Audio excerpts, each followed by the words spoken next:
Hi guys, Ramsey here. Welcome to another video. Today we are going to do a episode of This Year in Perfume, and we're in my favorite decades, the 1980s. I have four amazing fragrances from the year 1983, so now we're starting to go in order.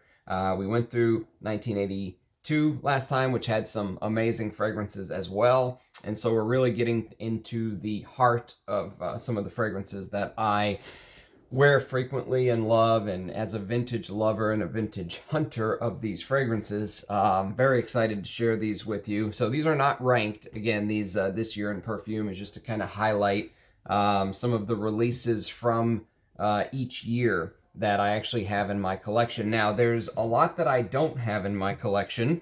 For example, there was a hot concentrate version of this fragrance released in 1983 called YSL Pour Homme Hot Concentrate. This is the regular from 71, I believe.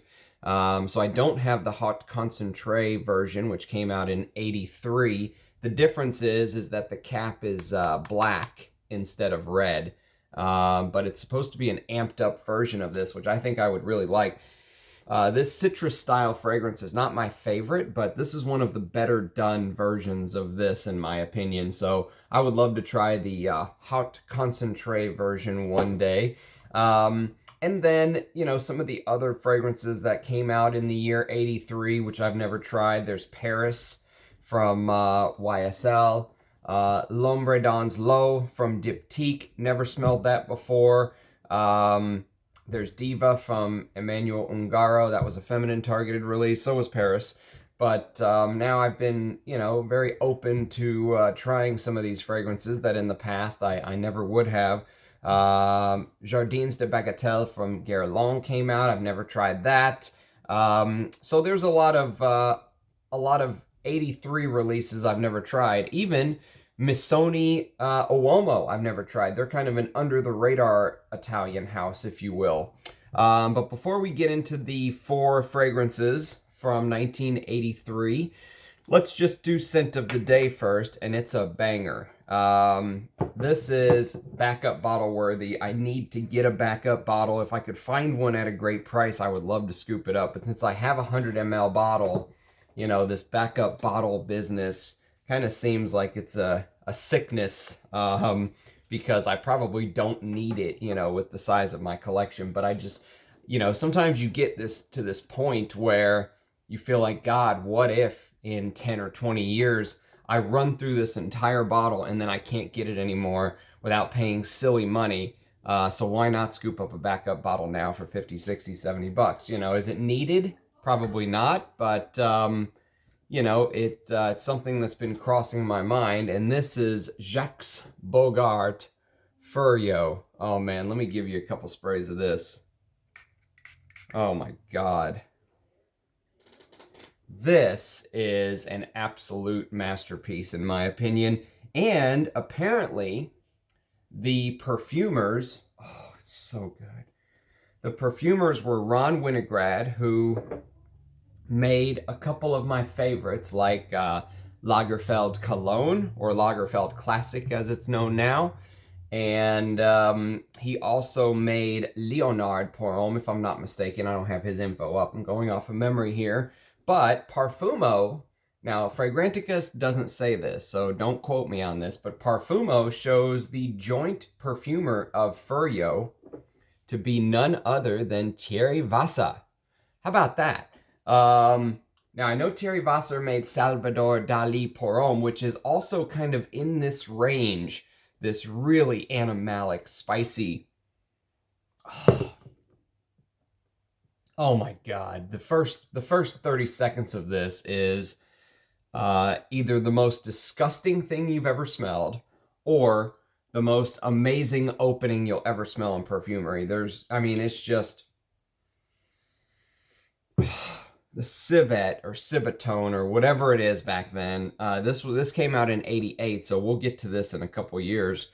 We'll dive a little bit deeper.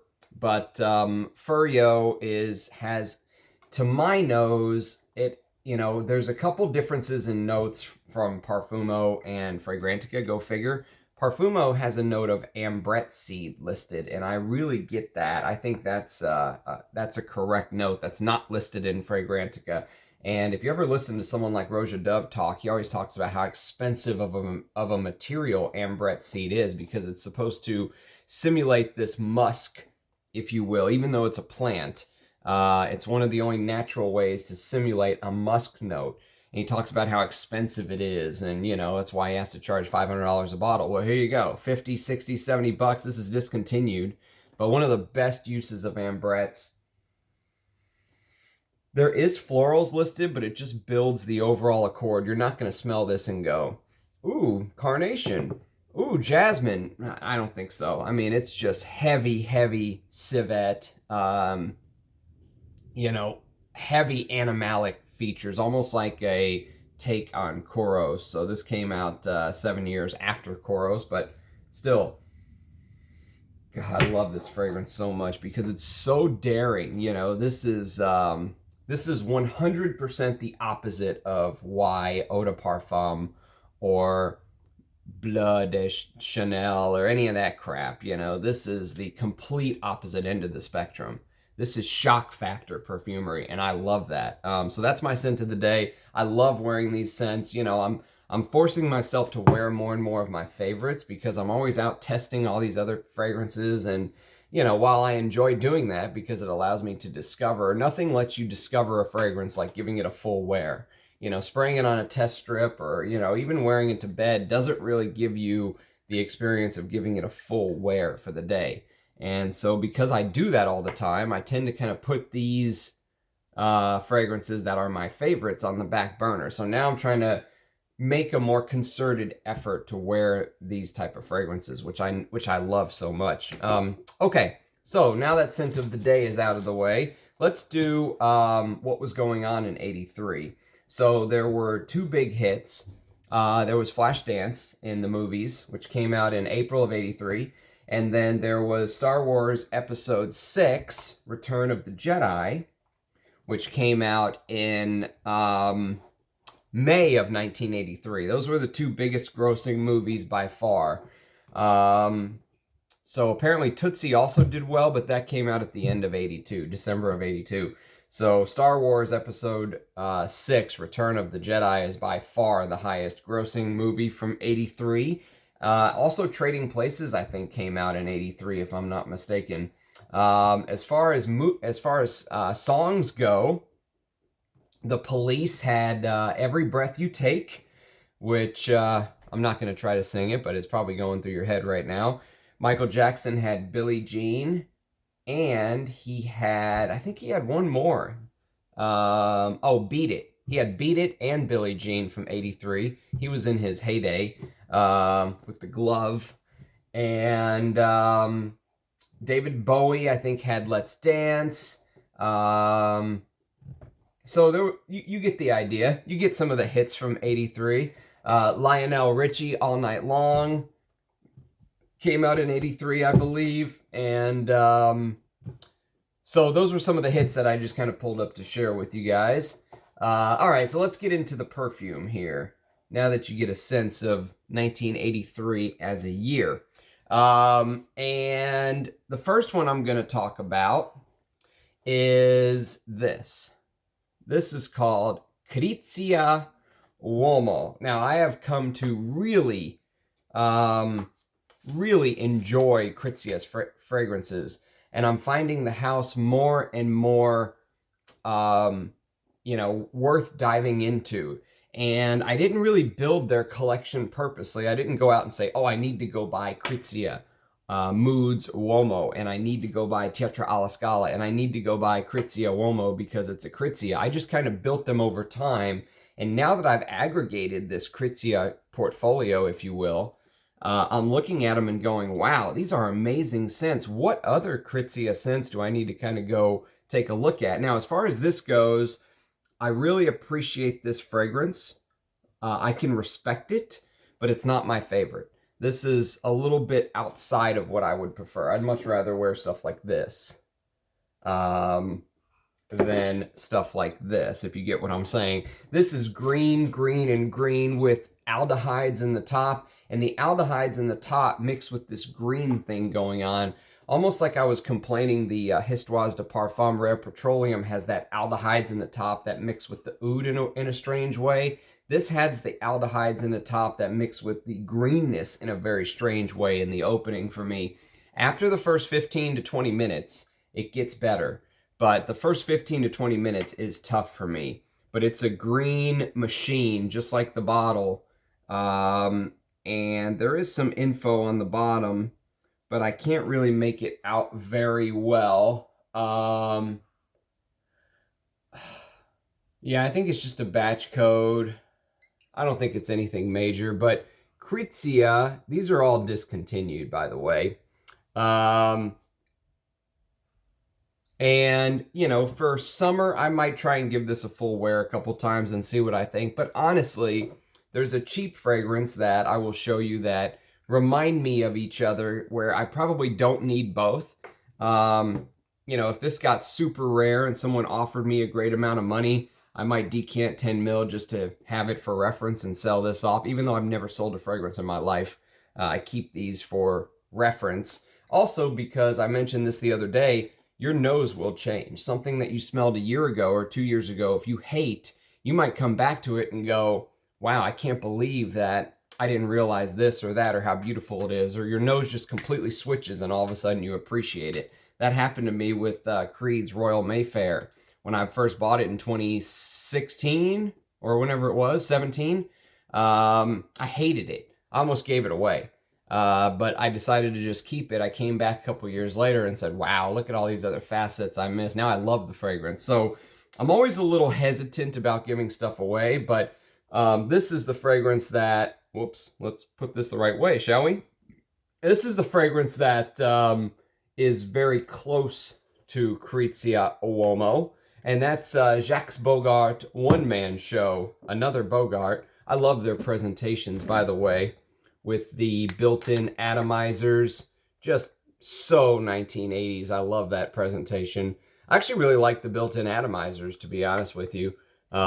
This one, I like the presentation a little bit more. It's got the gold around it, the red, beautiful red bottle.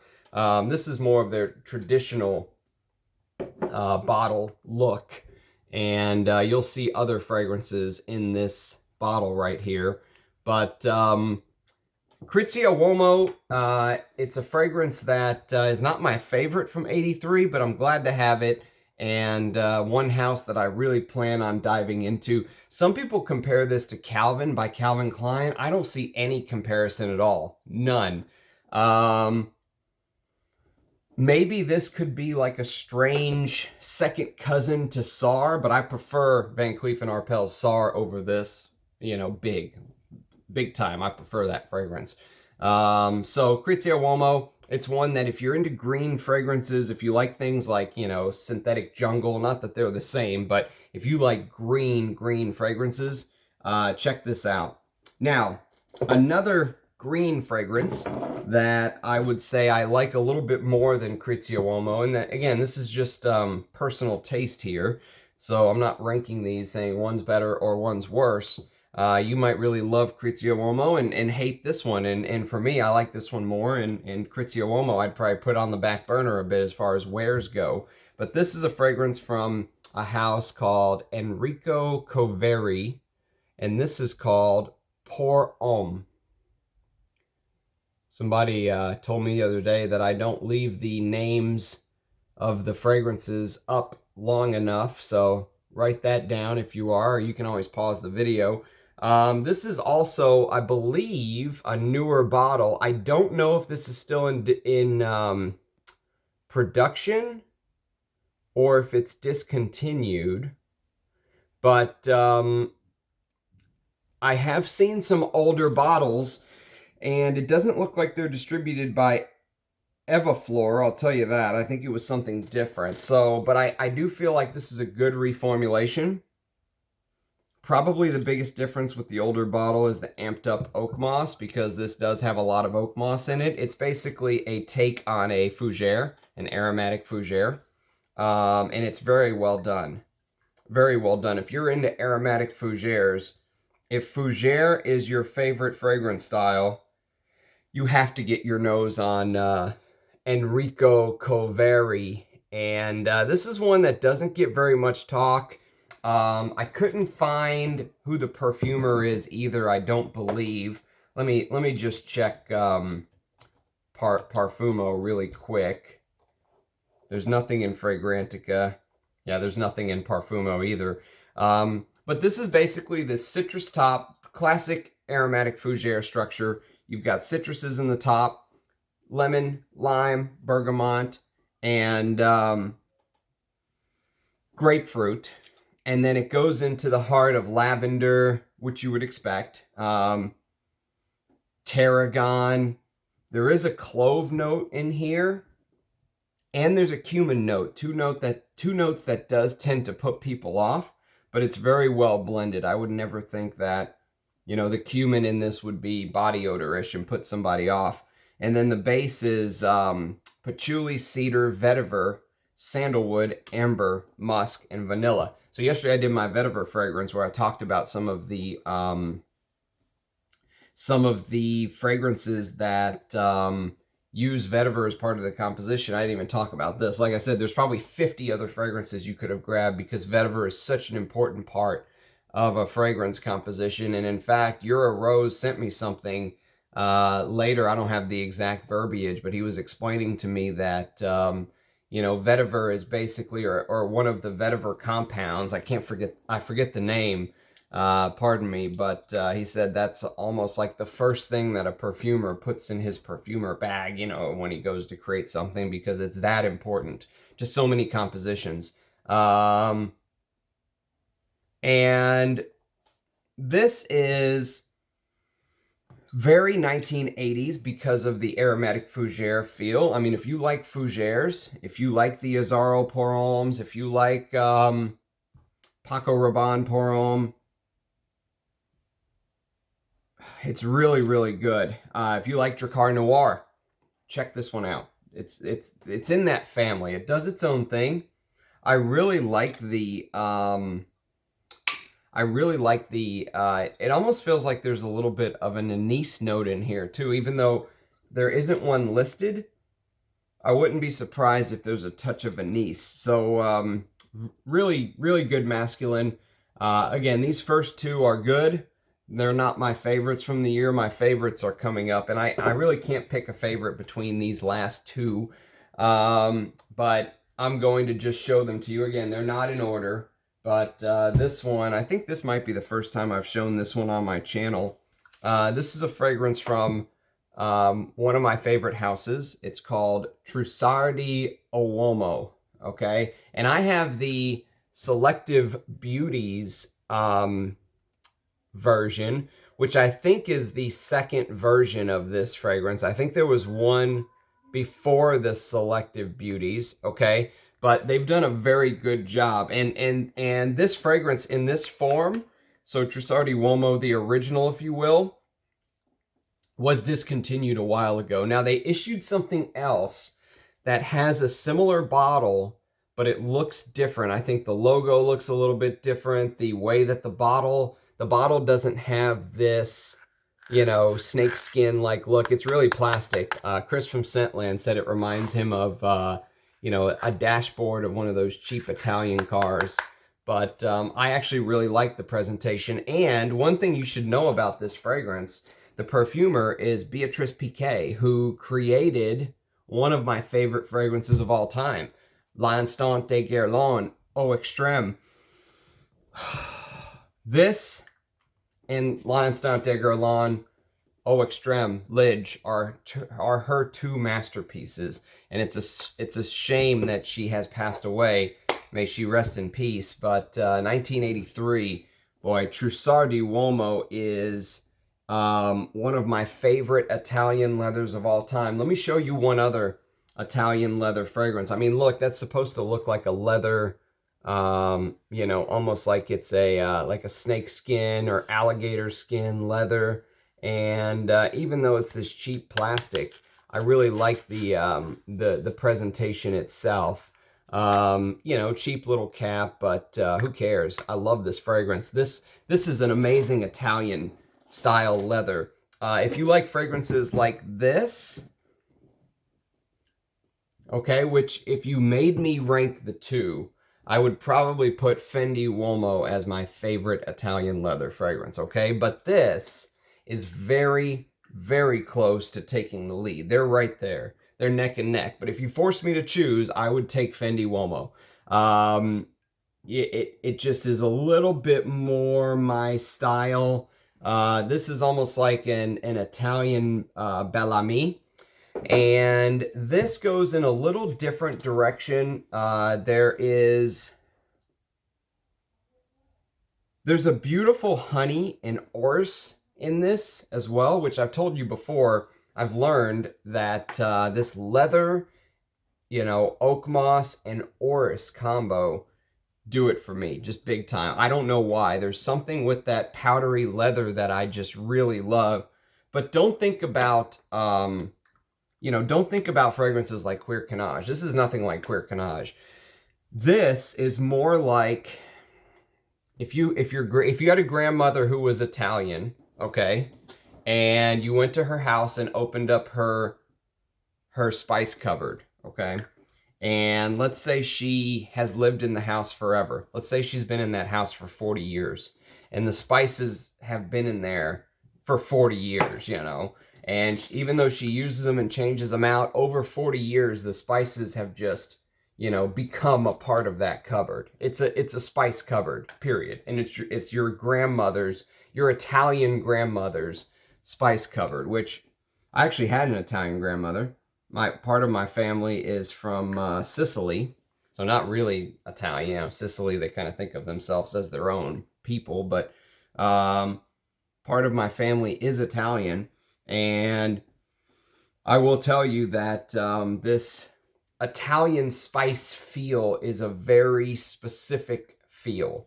It's a little bit of a different smell, and they absolutely nailed this. So imagine Italian spices with a beautiful bright leather. This is not heavy. This could be worn, I would say, any time of the year. I mean, most people would probably wear this in cooler weathers, but it's not as heavy as like Bellamy, where Bellamy, I usually wear it in the cooler days. This is just a little bit more brighter. The Italians like their fragrances to be kind of fresher in the opening and brighter. And this has this lavender, this aldehyde, this green basil marjoram thing going on. But there's this, underneath everything I've talked about, the honey, the orris, the powdery orris, which is definitely there. Underneath all of that, you get this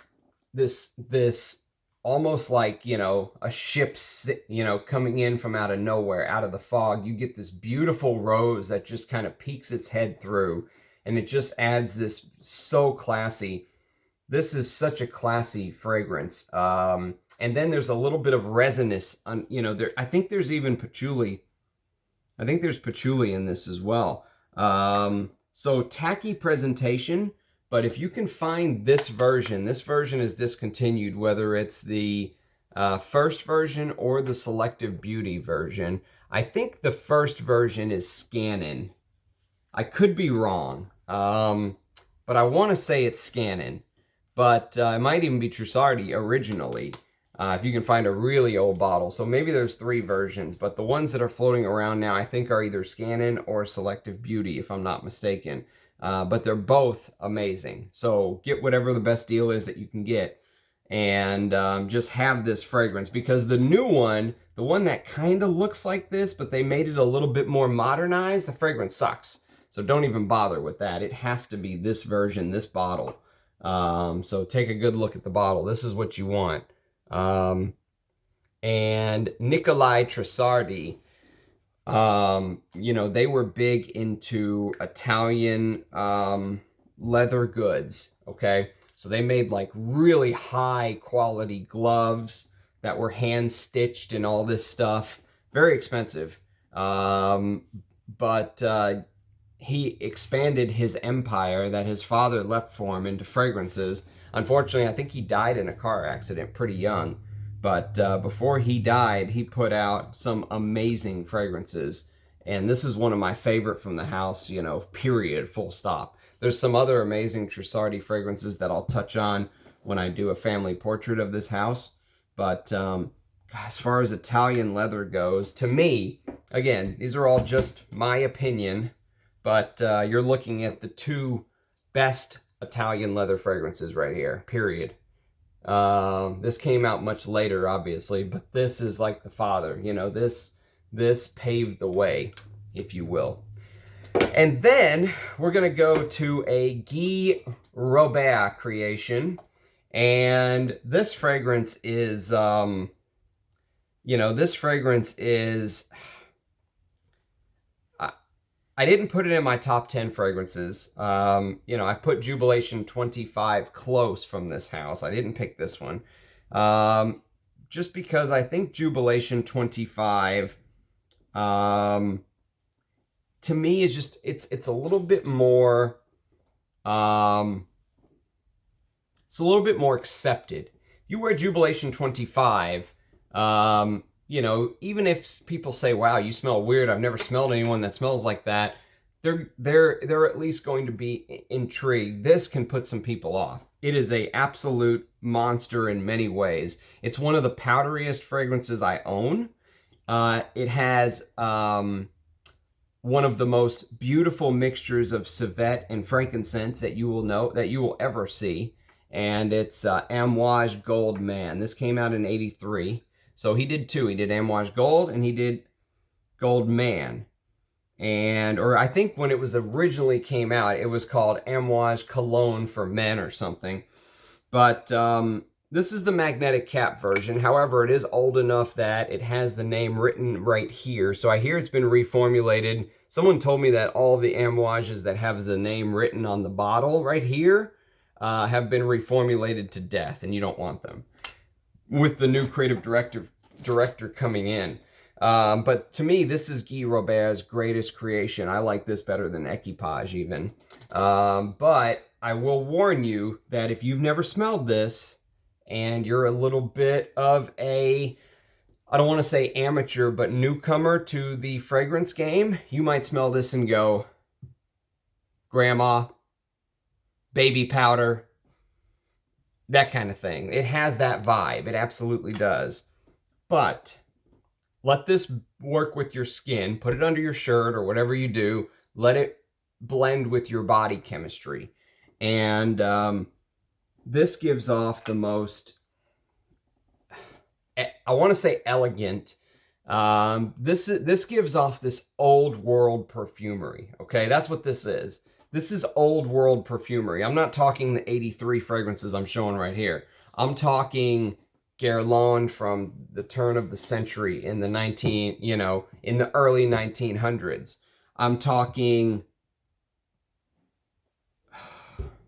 I'm talking Francois Coty. I'm talking, elegance from way, way back. Someone could have worn this to sail on the Titanic and they would have blended right in, It has that feel to it. It has everything that an Amouage should have, because it was supposed to represent the materials of the country of Amouage, right? So it has beautiful myrrh. It has lovely frankincense. There's lily of the valley. There's I want to say rock rose, or they call it rose hip or dog rose. It might be rose hip. I'm not 100% sure. Parfumo says dog rose, but I think I remember rose hip. I don't know if those are the same or not. There is a civet here, and if you wear this in the heat, you will hate yourself for 12 hours, because until you get an industrial scrub and scrub this off, it's not coming off. But the musks, the myrrh, the frankincense, it's one of the greatest Amouages ever created. And I think it's Guy Robert's best creation. They went out and got a French perfumer, because even though this was supposed to be a take on the materials inside of Oman, They wanted it to be done in a French style. And boy, did he ever deliver. And speaking of presentation, I mean, usually I don't care about presentation, but look at this Swarovski crystal. The gold runs all the way down the side of the bottle, almost like it's dripping in gold. And I mean, you can't get much better than that as far as presentation goes to me. I wish I had the version that did not have the magnetic cap, but this is still very, very good. Some people will say that it's a little bit feminine, okay? If you're into, you know, your heavy masculines like this, which I am, this might turn you off a little bit at first. But, you know, the fragrance that I compare it closest to, some people say it's closest to Amouage Gold for women, which is probably true. I've never smelled it, but it's probably true. That's the closest thing that there is to this. But outside of the house, the closest thing is this. Patou Joy Parfum. This is a vintage when there was only a couple ingredients listed on the box, not a long list of ingredients as long as your arm. And there is a beautiful floral accord in this. So you get this lovely, even though it's not listed, you know, it says jasmine and lily of the valley. I get a lovely rose that kind of peeks through. You have to be in the mood for this. If you're dressed elegantly and you wear this, rumor is this is Vladimir Putin's signature scent. So imagine the Kremlin just reeking of vintage Amouage Gold Man. It is a power scent. It is a boss scent. It is, you know, if you walk up to somebody and they're not ready for this, this will just hit them. You know, like you've just come through a time machine, a time warp, and you're wearing something extremely elegant. They will know that you have amazing taste if you wear this. This is when you really want to project your, you know, your taste onto your audience. That you know, you put this on with a suit and they will be wowed. I can guarantee you that. It is very loud, so if you're, you know, worried about people smelling you from far away, if you just wear fragrances for yourself, go easy on the trigger with this one. And as you can see, I've had this for many years now. I don't know exactly when I bought it. And by the way, this is not even a made in Oman bottle. This is a made in the UK bottle. But it still is a beast. And look at the dent I've put in it after whatever, 3, 4, 5 years. I don't know how long I've had this bottle. But that's all that I've used. You don't need much. But Gold Man and Trussardi Uomo are my two favorites from '83. So that wraps up this year in perfume from 1983. I do have some blind buys coming, actually. They should be here today or Monday. So I will have some unboxings for you guys soon. So as always, I really appreciate you guys watching. We passed 500 subscribers a couple days ago. So if I was a real YouTuber, I'd say something like, subscribe, and comment below, or whatever they say. But I really do appreciate the support, even though I know I say that subscriber count doesn't matter to me. It really doesn't, but it does look good, and it helps at least draw some attention to you know, what we have going here, which is hopefully a group of people that don't want to deal with the BS. They just want honest, straightforward perfume discussion. And I've told you before that I learn more from you guys than you do from me. And so leave me some comments below if there's some fragrances from '83 that I'm missing. And by the way, I didn't mention, but on some of these base notes, for example, says '84 here. I'm going off of Parfumo, okay? So don't crucify me if you go to Fragrantica and see Krizia Uomo as '84 instead of '83. Parfumo says '83, so we're going '83. But if there's some other fragrances that I should look into, I love hearing from you guys. I love interacting with you. So cheers, and we'll see you again next time. Bye-bye.